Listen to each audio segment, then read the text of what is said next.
Hello there, welcome to the Saroy channel. Thank you so very much for joining me this evening, wherever you are in this world. And I just want to send my love to each and every one of you. And I truly hope that you're all doing exceedingly well. And if you haven't subscribed to my channel, please do so. Click the notification bell and the thumbs up, and let's get started. Dear Sarah, and all your lovely listeners, my name is Morgan. My Bigfoot encounter happened to me in the summer of 1997 when I was 27 years old, with a very adventurous spirit and a passion for hiking, exploring, whitewater rafting, hunting and fishing. One of the places I longed to explore was an area of natural forest with an ominous name known as the Wilderness of No Return. This was a spot in the world that intrigued me, as it was so remote and challenging, which appealed to my adventurous spirit. This elusive, breathtaking, beautiful spot is situated close to the Salmon River, which flows through a gorge deeper than the Grand Canyon, with its majestic waterfalls and fast rapids of white foaming water that spread out into this magnificent river that meanders over jagged rocky outcrops, which are not for the faint-hearted to tackle. Some of this rugged terrain and mountainous valleys are incredibly treacherous and physically impassable, and the wilderness here stretches back for millions of acres, with no natural trails, only a few airstrips, and a handful of service roads. I was born and grew up in Seattle, a single son of two very successful no-nonsense parents, who always piled on the pressure for me to get top grades throughout my young life. I remember once getting a B for math as a young boy, and my father grounded me for an entire month because he was so disappointed in me. Sometimes growing up, the pressure to perform at school, achieving straight A's all the time, made me feel like a pressure cooker that just wanted to explode. So as a young boy, I found that I vented my frustration and relief through the natural world. I would always find escaping to the country and engaging in outdoor pursuits enabled the caged bird living inside me to be suddenly released and set free to soar the skies on a pair of majestic wings from which there were no limitations or boundaries. My parents never understood my love for nature or the great outdoors, and considered such activities frivolous and not of any usefulness, no worldly or material gain. But for me, this natural world was absolutely everything to me, and gave my life purpose, depth, and meaning. My story starts when I was working in a very high-powered executive job in the city, where my fancy office overlooked sensational views over Seattle and the Space Needle. I was engaging in formal business lunches, hosting meetings with high-profile clients, and gallivanting around the globe to places like Singapore, London, and Berlin. My roller coaster life consisted of rushing from one meeting to another and living on my adrenaline surges, inevitably always worrying about so many ridiculous things that always needed to be done. One day, I'd had enough. I told my secretary that I was going away for 3 weeks, and that was that. It was a spur-of-the-moment spontaneous decision that created havoc at the office, but I really did not care. "What about your trip to Berlin on Tuesday? And your meeting on Friday with Mr. Fontana?" she said. "Cancel it all," I told her. I was going, and that was that. There was no room for negotiation in my mind. My mind was clearly made up. I left the offices feeling liberated, with a growing sense of excitement developing in my belly. It was on a shopping excursion the very next morning, when I was preparing for my trip to the Wilderness of No Return, that I bumped into a friendly, interesting man called Tim, who assisted me with everything I was going to need for my trip. And when I told him where I was going, he asked if he could join me. It was all so spontaneous, almost as if it was meant to be. In truth, I'd not thought of going on this solo camping trip with anyone, but I thought it might not be a bad idea to actually have a companion. Tim had a great deal of experience in the great outdoors, so I knew his expertise on this challenging hiking trip would be invaluable. On hindsight, taking Tim with me was the best thing I could have ever done, and all these years later, he still remains my very best friend. So fast forward to our camping trip. Tim and I were having the time of our lives. We'd been fishing on the Salmon River, catching coho salmon, rainbow trout, and winter steelhead, and we had spent some time whitewater rafting, and there were some harrowing moments when we were flung out of our rafts and braved those terrifying currents that we fought off with all the strength that we could muster, only to emerge triumphant against the ravages of those angry, unforgiving waters. Now we were venturing through the rugged wilderness and forested areas that consisted of Douglas fir, mixed conifers, spruce and red cedars, and believe me, it was enchantingly beautiful. We had encountered some white-tailed deer with their serene, gentle natures that looked at us anxiously, some mule deer that made a hasty retreat when they saw us, and even some elk who really did not seem bothered by our appearance at all, and looked at us with a curious interest. We saw some of the most beautiful birds that I've ever seen, and the birdsong throughout the valley was utterly sensational. There was not a human soul in sight, and we were quite literally in the middle of nowhere, and both Tim and I found this peaceful isolation such a gift. It was on day 5 when we were looking for a place to camp, as we had become hungry, tired, and we were aching all over from the strenuous uphill exertion of our long journey, that we came across a clearing that was so perfect for camping. We stopped dead in our tracks, hardly daring to believe with our eyes what we were actually seeing. Someone had already camped here, but they had deserted their camping spot a very long time ago. There were 2 very bedraggled-looking dusty tents, torn from the elements, faded with time, and shredded in parts. There were also crumpled pieces of clothing hanging up in the branches and tangled up in thorn bushes. Tim and I examined the weathered tents in absolute horror, noticing some brown stains on the outside of the tent that looked suspiciously like dried blood. We noticed 2 backpacks that were still packed, just lying on the tent floor. There was a rusted flashlight that no longer worked, some metal twisted plates, knives, forks, mugs and pots, all lying strewn all over the place. There was a fire pit filled with old ash, and the surrounding stones had all but been scattered. It was a horrific sight that literally made my blood run cold. I knew instinctively that these 2 campers, whoever they were, possibly were no longer with us. I tried to envisage the horrors that they must have encountered, and the first thing that came to my mind was mountain lions or even wolves. "What the hell happened?" asked Tim, looking at me with a growing look of horror on his face. "Mountain lions," I said. "That's my guess." Tim and I examined the campsite with a feeling of dreadful sadness, and we even rifled through the backpacks to see if we could find any clues about the mystery hikers, so that when we returned to home base, we could tell the police what we'd actually uncovered. To our disappointment, we found no information about the campers at all, apart from a book with a name written in ballpoint pen saying Amy Parker. Tim suddenly pointed to the metal plates we had found that had been bent back and twisted to look like rolled scrolls. Who or what had done this? Who had had such strength, we wondered. Baffled by this curious mystery, we walked away feeling rather on edge by what we had actually seen, and wondering in our hearts what dreadful fate had become of those poor hikers. I was hoping in my heart that we would not stumble on any human remains scattered over the wilderness by a scavenging wild animal. Such a thought left me feeling sick to my guts. Please God, I prayed silently to myself, please no, don't let us find any bones. Despite our reservations, we were not keen to end our trip. We knew that everything you did in life was not without risks, and that terrible things do invariably happen to people in tragic and devastating circumstances that are always beyond our control. We were determined not to allow what we had seen to rob us of enjoying the rest of our journey. However, from that moment onwards, a looming veil of uncertainty hung over us like an ominous dark thundercloud. Feeling a little deflated by what we'd seen, Tim and I settled down for the night.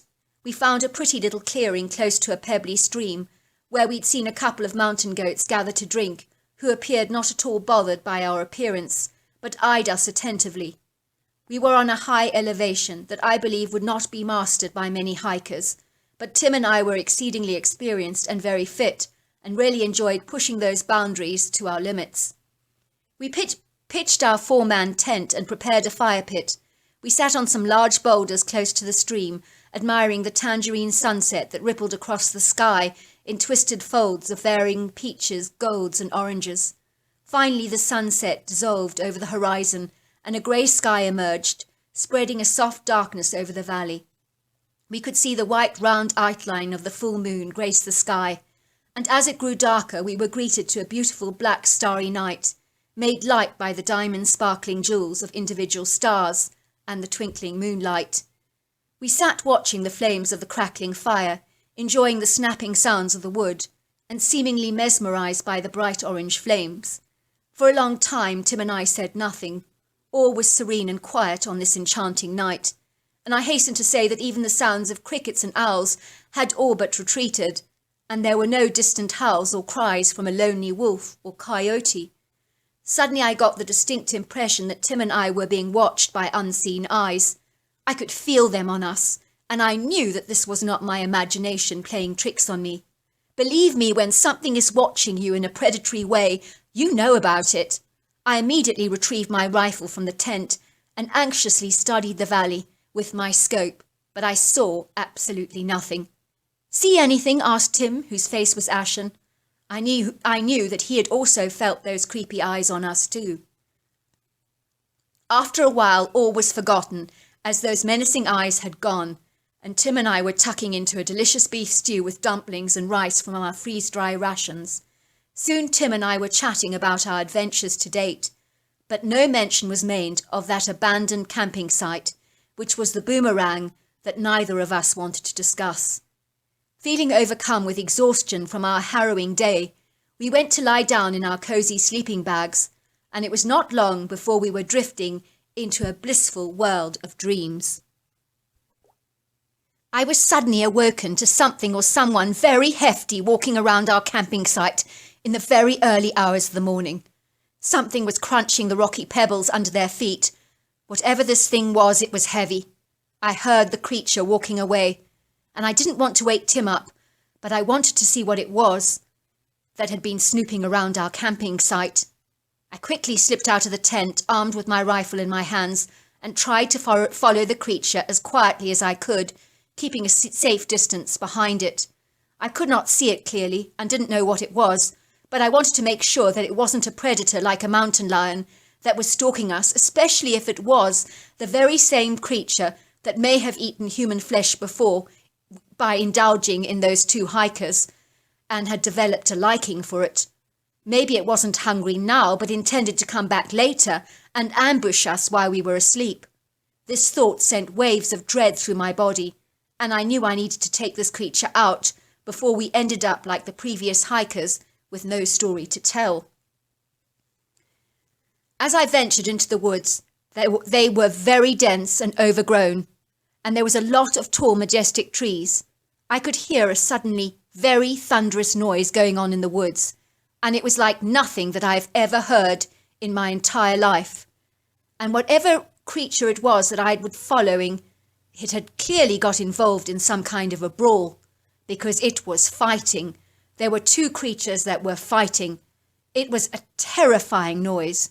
It was guttural and shrill, and it physically caused my body to shake involuntarily. The creature I had followed was now engaged in some kind of a brawl with another animal.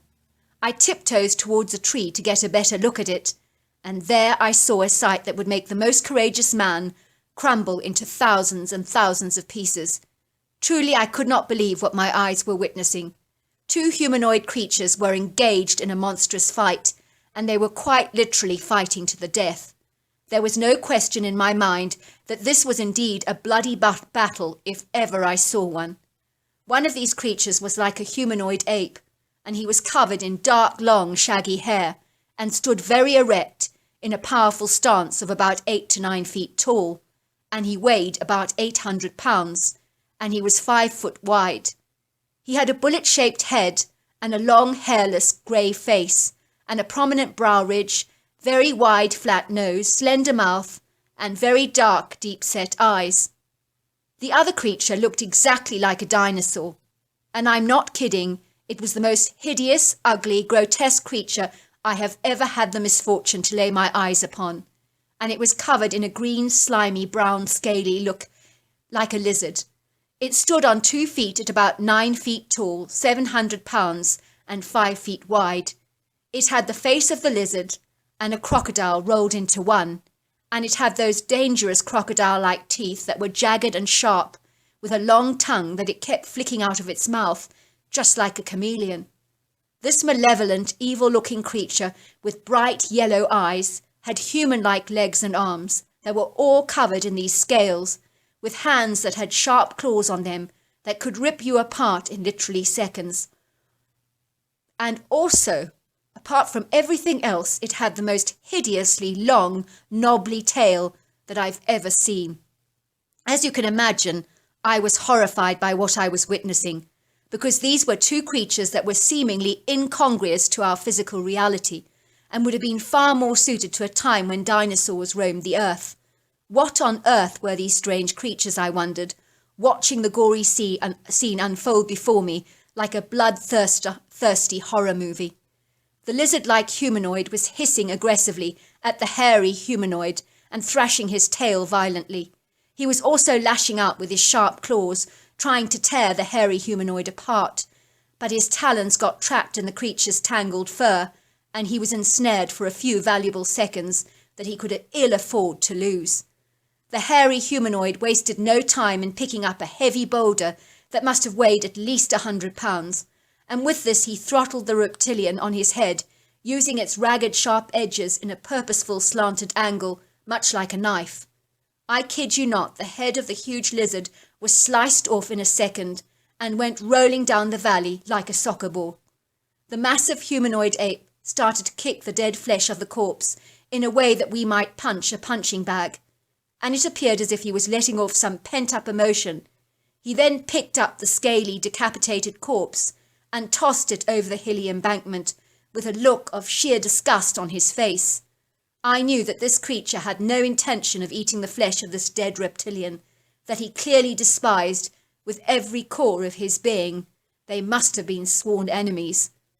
I watched the monstrous, large, hairy ape-like humanoid gliding away through the forest on his long, agile legs, where he moved with a seamless grace, and then he was gone. I was so paralyzed with fear because I could not believe what I had just witnessed, and it was so hard to maneuver my body with legs that felt like lead weights beneath me. I finally, with a valiant superhuman effort, made it back to the tent, and I shook Tim violently. "We're leaving now," I told him. Tim reluctantly obeyed, but he didn't say a word, nor did he ask me any awkward questions. He knew by the serious look on my face that I had seen something really dreadful. It took us 3 days of camping to get back to home base, and I chose not to tell Tim what I'd seen until we were safely home.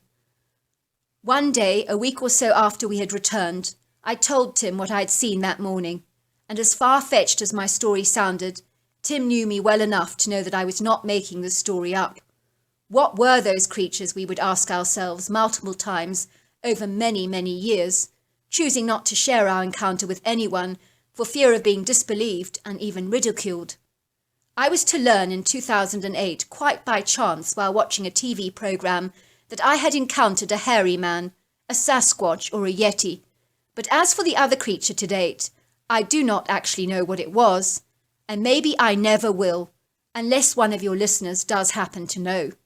My theory is that the lizard-like creature had killed the two hikers, and I personally believe it wasn't the Sasquatch, but I guess I'll never know the answer to that. My theory is that Sasquatch may have known that the reptilian creature had killed those hikers, and therefore he chose to protect us by taking down the creature that had developed a taste for human blood. Maybe the reptilian was going to kill us. It would have been nothing for him to shred us apart with those powerful talons of his, let alone those god-awful teeth. It's just that the reptilian creature was so demonic and so evil. You'd have to be there to actually witness what he was like. I've never seen anything more vile in my entire life. And the Sasquatch was imposing and powerful, but it just didn't have that sinister demeanour, despite the fact that he killed that reptilian so savagely. When I returned from my hiking trip, I handed my resignation in at my job, because I did not like being shut in by walls 24 hours a day. My parents never forgave me for my decision, and were utterly horrified when I took up cattle farming, but it's the best thing that I ever did, and I've never regretted my decision. It gave me the space, freedom and fresh air that work in an office invariably never does. I did contact the police about the abandoned tents I found, and it did appear that the two people that had gone missing had been reported missing after they had been camping in the area of no return, which truly lived up to its formidable reputation for those poor hikers. Well, I just want to say thank you so very much for that absolutely phenomenal story. I will be so interested if anybody listening would know what that reptilian creature was. I've never heard of a creature like that, and I don't know if anybody has heard of something like that, but there are creatures out there that are just weird, just plain weird, and I really don't know what that was. But until next time, goodbye and good night.